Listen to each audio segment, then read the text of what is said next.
they've done to God's chosen people. How you doing, brother? You see yourself on the sign? You see yourself on the sign? Your so-called race? You heard me, brother? You see a so-called race on the sign? So-called black man? You said what? Judah? Alright, so according to the Bible, brother, did you know that the so-called black man are the real Jews? You ever heard about that? You ever heard about that, brother? You listening? Oh, we gotta take the other one out there. All right, well, we got a flower for you, brother. We got a flower for you. You're an Israelite. All right, you got to repent and keep God's commandments. All right, so bring this up. All right, again, so the Most High gets down with vengeance. The Most High gets down with righteous recompense. All right, the Most High gets down with salvation. Give me 2 Samuel, chapter 11, 1 Samuel, chapter 11, and verse 13. All right, all throughout the beginning of time, salvation has always been for God's chosen people. And it's always been destruction towards the enemy and towards these other nations. So bring this out. The book of Obadiah, chapter 1 and verse 18. Right. In the house of Jacob shall be a fire, in the house of Joseph a flame, in the house of Esau for stubble. Right. And they shall kindle in them and devour them. And there shall not be any remaining of the house of Esau. Right. And these are promises, not from us, but from who? From Obadiah. It's like, read on it. For the Lord has spoken it. Right, for the Most High have spoken it. So these different things that the Lord has spoken, a lot of it hasn't even come to pass yet. But in due season, the Most High will have these things come to pass and bring salvation for the so-called black and Hispanic man. Why? Because we're the only nation that needs salvation, that need so-called reparations. We're the only nation that's been impoverished, destroyed, destitute of hope, right, and salvation. So the Most High in the last days again has brought his servants, like the prophets, the ministers, the evangelists, the teachers, to let you know, Israel, you so-called black and Hispanics, that it is the Savior. That it is hope in the latter end. Right. That the Most High did not forget about you. Right. That the Most High, he's seen slavery, he's seen captivity. Right. He's seen the Jim Crow era. Right. He's seen all the times and all the 7 major captivities and the multitude of minor captivities that we went through. And the Most High, again, in due season, is going to recompense us with a just reward. Bring this out. It's the book of Ezekiel, chapter 35, verse 3. Right. And say unto it, thus said the Lord God, behold, O Mount Seir. Hey, brother, real quick. Check this out real quick, brother. I got a question. Brother, real quick question. How do you feel about what happened to Sonia Matson? To Sonia, this is the sister that got shot in Springfield. All right, but is that it? So what you think got to be done, brother? I can't change it. You sure about that? One man ain't gonna be able to change it because it's going on all through America today. But guess what, brother? One person may not be able to change it, but as a collective, do you think we'll be able to change it? Yeah. All right, let me ask you another question. Do you think the so-called black man and so-called Hispanic man is the best race that was ever created by the Lord? It's like it. All races are created by the Lord. But we look at the attributes, but real quick, we look at the attributes of different people groups and nationalities. Which race do you think excels in the majority of things? For example, music. Which race of people do you think excels in music? That depends. I mean, if we're talking about rap, R&B, hip hop. As far as music, black culture took over that. Exactly. Now, what about sports? So-called black people. Now, why do you think that the same people that excels in these things, so-called black and Hispanics, are the same people that's being oppressed in America today? What do you think that reason is? I don't know, man. Lack of resources, man. Now, Trying to give us no resources. now that's right. Did you know that according to the Bible, it's a race that's being oppressed that God deems as the best people in all things? What race do you think that is? Gotta go with us. It gotta be us. Before you leave, brother, I got one quick verse. Let's get Deuteronomy 7 and verse 6. All right, the Lord said in the Bible, he has chosen a particular people, a special people unto himself. And he's going to choose this people to be above all nations. Read this. Deuteronomy chapter 7 and verse 6. Right. For thou art an holy people unto the Lord thy God. Right. The Lord thy God hath chosen thee to be a special people unto himself. So the Lord said he chose one special group of people to be special unto himself. Read on. Above all people that are upon the face of the earth. And that same people, when it comes to sports, music, agriculture, anything, smarts, brains, they're going to be above all people upon the face of the earth. Right. Now, if you would have asked me, brother, that sounds like the so-called black and Hispanic man. Right. Aren't we literally excelling at everything after being in slavery for 400 plus years? Let me read you one more verse. Give me Deuteronomy 28 and 15. But that same people will also go into slavery and punishments and captivity for disobeying God, also known as being under generational curses. I'm going to show you that. Let's read this. Deuteronomy chapter 28 and verse 15. Right. But it shall come to pass, if thou wilt not hearken unto the voice of the Lord thy God, So if God's chosen people don't listen to him, you know, to observe to do all his commandments and his statutes, which I command thee this day, right? that all these curses shall come upon thee and overtake thee. So according to the Bible, it will be curses placed upon this people that is God's favorite people if they don't listen to him. God said, if you keep my commandments, I'm going to set you above all people. But if you don't, I have to punish you for you being my sons and not listening to me. I'm going to have to punish you so you can come back to me. We don't? Cursed shalt thou be in the city, Right. and cursed shalt thou be in the field. So the Lord, as he's saying that, he starts to list off certain curses that's going to be upon this special people. Read that again. Cursed shalt thou be in the city, and cursed shalt thou be in the field. So this people, his favorite people, if they don't listen, are going to be cursed in the cities and cursed in the fields. Alright. What does it sound like being cursed in the city? What it sound like, brother? What does that sound like being cursed in the city? That's right. Whole bunch of crack throughout the streets, shootouts, violence, drunk at the bus stops. That sound like, if you was to ask me, that sound like the so-called black man if you ask me. It's like the so-called Hispanic man. Then it said curse in the fields. We got the slave pictures up here. I don't think we got the slave. Hey, who was cursed in the slave fields?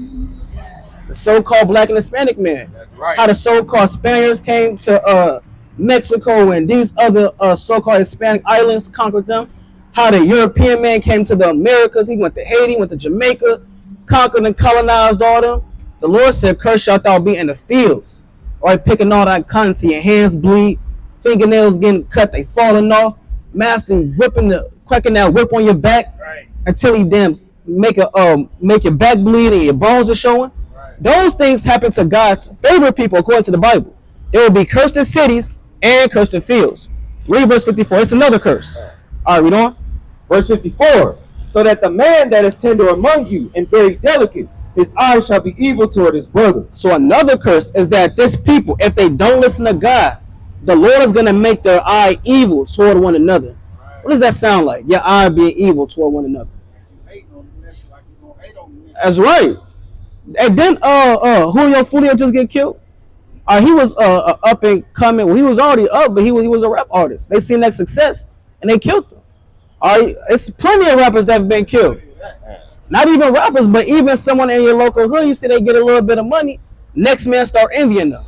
All right. Now you get gang violence. All right, these group of brothers hate these group of brothers, all because they from this number and they from that number and they from the second and they from the third, or whatever it is. That's what you call having an evil eye towards your brother.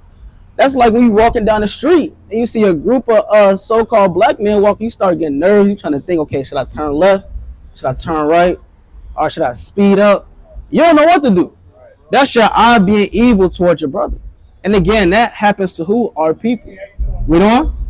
And toward the wife of his bosom. Right? And toward the remnant of his children. And this man's going to be evil to his children, which he's going to do what? Which he shall lead. What the Lord say? Which he shall But he's lead. going to stand and take care of them. Which he shall lead. Go to the grocery store and buy milk. Which he shall lead. So according to the Bible, brother, it's one race whose fathers in the house is known for leaving their children, which he shall lead. Right. Who is that talking about? That's talking about us. Now go to chapter 29 and verse 1. Now, out of everything that we read, from being his favorite people, all right, for breaking the commandments and being cursed, from excelling in all things, and the context is still talking about this one people. We're going to see who that people is according to the Bible. Let's read this. Deuteronomy chapter 29 and verse 1. Right? These are the words of the covenant, Right. which the Lord commanded Moses Right. to make with the children of Israel. With who? With the children of Israel. What's our nationality? With the children of Israel. Who's God's chosen people? With the children of Israel. So according to the Bible, the Lord all this time was talking to the children of Israel. See that? So if we can bear witness with the things that's in the Bible, but the Lord called them the children of Israel, then who must we be according to the Bible? The children of Israel. Right, brother? Think about it, brother. You read about everyone's nation throughout history in any context. You read in the so-called white man history book, you read about the Greeks, the Romans.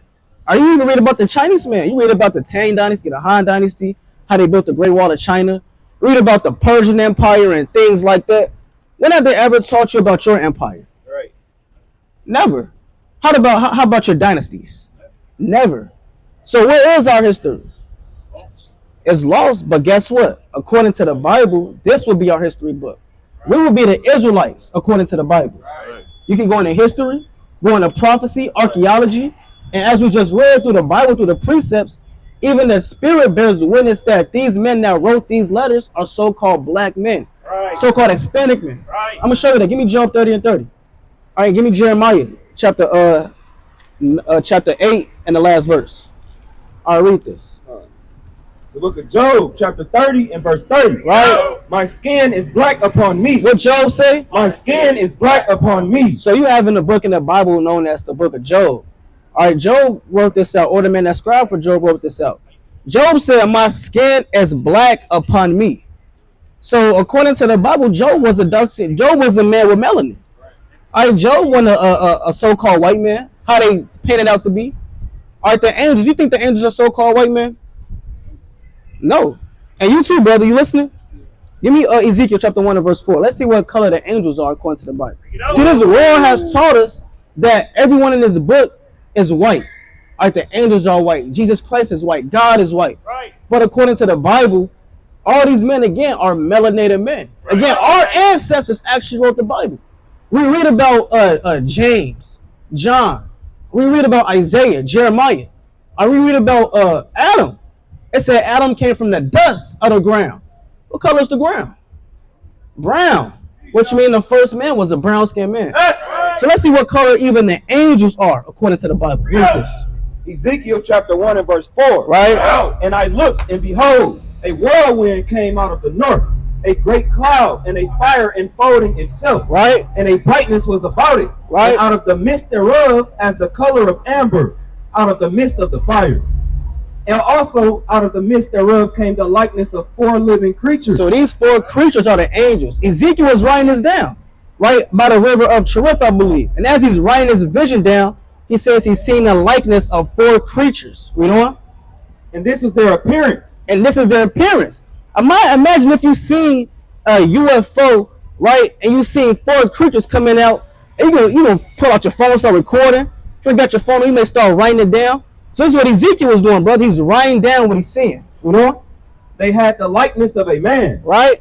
And every one had 4 faces. Right. And every one had 4 wings. And their feet were straight feet. Right? And the sole of their feet was like the sole of a calf's foot. You know what? And they sparkled like the color of burnished brass. Read that again. And they sparkled like the color of burnished brass. It said they sparkled like the color of burnished brass. Right. What color is brass?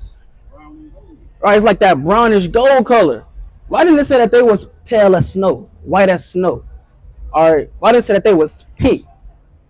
Because clearly the angels of God are what color? They're likened unto burnished brass. Right. Let's see who else is likened unto the color of brass. Revelation chapter 1 and verse 13. So all throughout the Bible, we're seeing the angels, dark skin, melanin, as we just read. All right, Job, a man with melanin. Now let's see what color Christ is himself. And let's get the most. Let's get Daniel 7:9. Read this. The book of Revelation, chapter 1. Yeah. And verse 1. Right? The revelation of Jesus Christ. So this is the revelation of Jesus Christ. Revelation means to reveal. So same thing with Ezekiel is happening to John. John is getting this vision. He's seeing Christ come before him. And he's beginning to write it out. The greatest man that ever walked the earth. Mind you, they didn't have phones. They couldn't record. So the best things that they can have to keep records is to write things out. You see the greatest man just appear in front of you, Brother, you gonna most definitely gonna take note of that. You're gonna record, gonna damn write it down. You may do both at the same time. All right, read on. Which God gave unto him to shew unto his servants things which must shortly come to pass. Right, jump down to verse 13. Verse 13. And in the midst of the seven and in the midst of the seven candlesticks, one like unto the Son of Man, Right, clothed with a garment down to the foot, read on. and girt about the paps with a golden girdle. So it said this man he got on a garment, and with a garment we kind of got the image, I believe. So this is the description. Not saying that this is Christ, but as we're reading it, this is a description of how the Lord would look like. So it said he had on a garment down to his feet. Read on.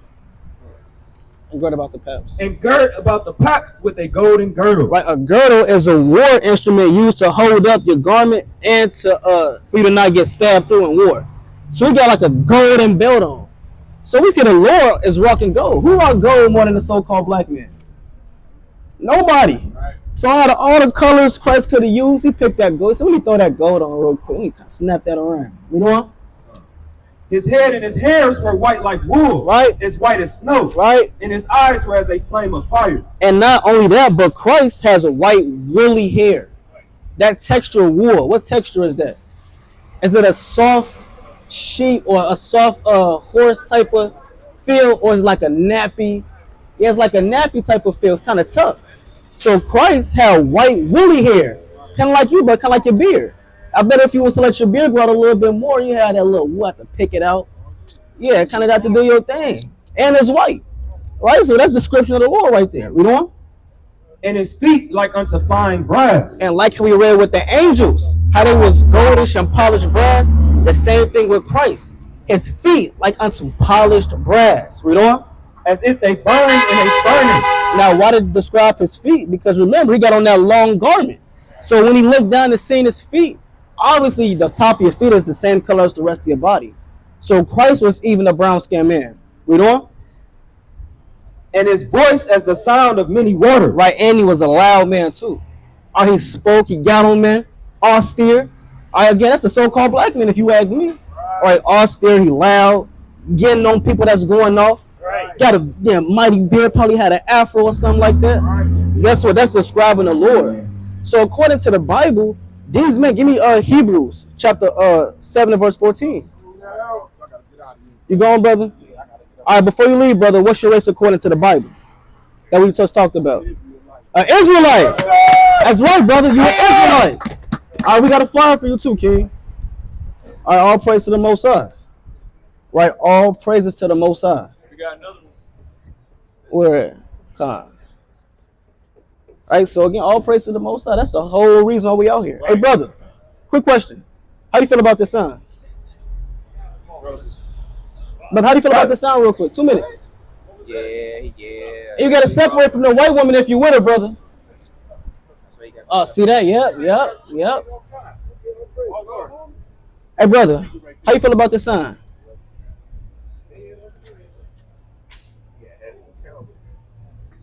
Well, when you look at this sign, you see 12 tribes. You see different nationalities. All right, what comes to your mind? Give me Genesis 49:28. You know what you're looking at?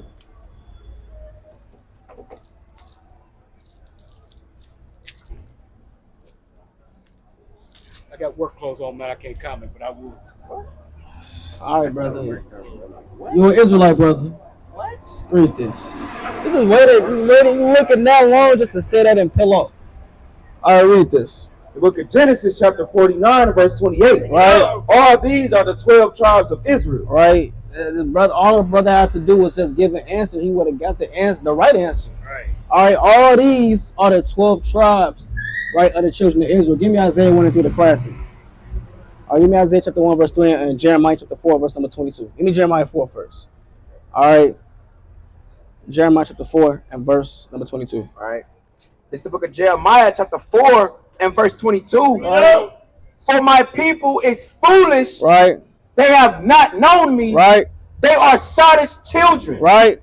And they have none understanding. Right. And that's how people, brother, rather walk with an Edomite, shave his beard, or have on all those rocks around his neck, than to have 5 minutes for the Most High. But again, all these things just goes in to tie up how we are God's chosen people. No other race does this. All right, no other race just, disrespects their God. All right, again, you got the so-called white man. He's still serving Zeus to this very day. All right, he's still serving his diverse gods and his diverse idols. And those things are fake. But yet he's still sacrificing them. So you still got the Chinese man. He's still dropping coins and damn Buddha's left. Being a weirdo. You got the so-called white man walking with a blind stick, and he's finna lead himself into destruction, going into slavery. So give me 1 Samuel chapter 4, and I believe I want verse. Give me 1 Samuel 5. Let me read verse 5 and start at verse number 10. All right, give me 1 Samuel 5 and 10. Read this. 1 Samuel chapter 5 and verse 10. Right? Therefore they sent the ark of Yahweh to Ekron, and it came to pass. Start at verse. Let me see. Start at verse 1.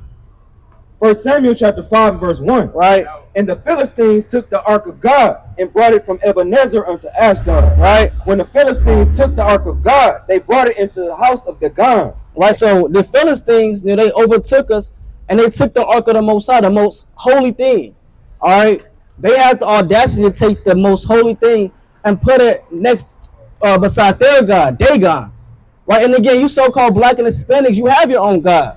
But yet you choose to cleave unto the gods of these other nations as if these gods have something in comparison with the Most High. The white man and his God is nothing in comparison with the Most High, the God of Israel. And again, the so-called Chinese man, the East Indian man, the Arab man, no other nation's false God is in comparison to the Most High. So when the Philistines took the Ark of the Covenant, like the Spirit of the Most High, and set it next to Dagon, a false God, let's see what happened. And set it by Dagon. And when they of Ashdod arose early on the morrow, behold, Dagon was fallen upon his face to the earth. Right, so they came up, they arose early in the morning, and they see Dagon fell on his face. All right, now we don't know how big Dagon was. That mean you can try to look that up, see how big Dagon was. All right, let's try to look that up real quick and see if they got records on how tall Dagon was. If they don't, if they don't got any records, that's all good. But I'm led to believe Dagon was an extremely big idol that they chose to carve out of a stone or out of a tree or something like that. So let's see if Dagon had a height or if they recorded this thing. All right. It said the Dagon used to be 275 meters in length and weighed 78,000 metric tons. So they said, hold on, read that again. How large was Dagon? It said 275 meters in length. 275 meters in length. Read on. And weighed 78,000 metric tons. Metric tons. What is a metric ton? That sounds heavy. I know a ton is 12,000, but a metric ton, I never learned about that in school. So Dagon was big as hell.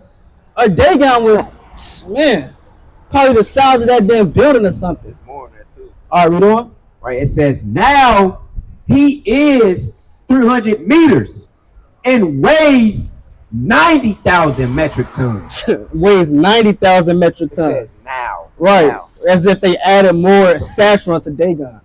So guess what? These guys are the ancient world. Best believe that they went all out for their gods, man. So again, he was probably the size of this damn building right here. Also, Dagon, he wasn't just a little statue the size of this poster. All right, Dagon wasn't, a little action figure. No, this god, Dagon, was an extremely large idol. We got to remember, when we came out of Egypt, we built a calf right then and there. How much more a nation that crafts years and years to make idols, and that's all they're known for is making idols. They're going to make this thing extremely large. And guess what? Read that again, that last part. I believe that's verse 2 or 3. Verse 3. And when they of Ashdod arose early on the morrow, right, behold, Dagon was fallen upon his face to the earth. Right. Imagine that big old damn idol and fell down to his face upon the earth.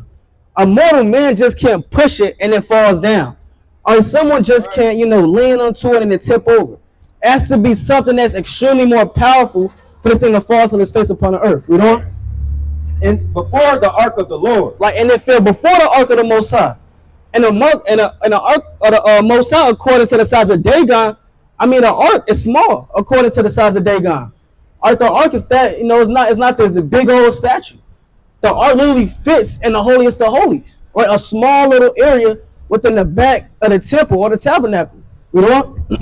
And they took Dagon and set him in his place again. And when they arose early on the morrow morning, Right? So they set Dagon back up on his feet. And the next day, what happened? behold, Dagon was fallen upon his face to the ground before the ark of the Lord. Right? And the head of Dagon and both the palms of his hand were cut off upon the threshold. Right? And the Most High slew the idol. All they did was set the ark next to it. And that spirit of the Most High just caused the statue, now false image, to crash. All right? That shows the power and the beauty of the Most High, and that the God of Israel is the true God. All right? How do you serve another God that the Most High has literally thrown down? Even to this very day, you got Jake in Egyptology, or he gets down with Krishna, or he's getting down with the goddess of Ephesus, of Diane, and these different things. Getting down with white Jesus, Christianity, as if all these doctrines haven't been utterly cut down multiple times. Right. But guess what? That's the spirit of the Most High. Give me Psalms 115 and verse number 4. Give me Psalms 115 and 4 and Psalms 135 and verse number 6.